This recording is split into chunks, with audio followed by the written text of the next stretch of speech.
বেলাগাম বিদ্যুৎ বিল। এবার বিদ্যুতের মাসুল বৃদ্ধির প্রতিবাদে শহর দুর্গাপুরের রাস্তায় গেরুয়া শিবির। বৃষ্টির দিনের এই মিছিল শুরু হয় দুর্গাপুরের বিধাননগরের ক্লাব সেন্টোসের মাঠ থেকে এবং পৌঁছায় বিধাননগরের WBSETCL অফিসের বাইরে। আবারও শহর দুর্গাপুরের মাটিতে স্বমহিমায় বিরোধিতার সামনের সারিতে দিলীপ ঘোষ।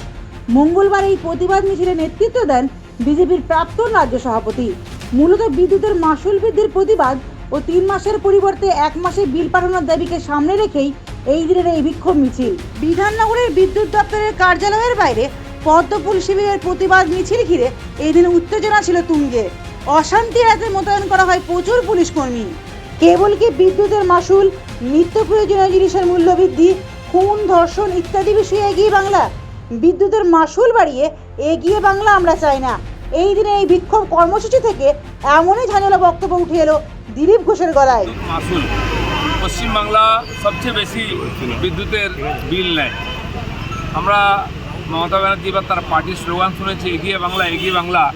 কেবল বিদ্যুতের বিলে এগিয়ে বাংলা? কেবল জিনিসপত্রের দামে এগিয়ে বাংলা?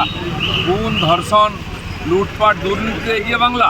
নাকি মানুষকে পরিষেবা দেওয়ার দিকে এগিয়ে বাংলা হওয়া উচিত? কর্পোরেশন একটা দুর্গাপুর, লক্ষ লক্ষ লোকের বাস, তারা পরিষেবা থেকে বঞ্চিত 2 বছর, কারণ এখানে নির্বাচনই হয়। পয়সা নিয়ে বসানো হবে আর উচ্ছেদ হলে তার নেতারা রাস্তায় না। পূর্ণ হিন্দু উদ্বাস্তু গরিব মানুষরা যেখানে করে খাচ্ছেন সেই ফুটপাত খোলা হচ্ছে।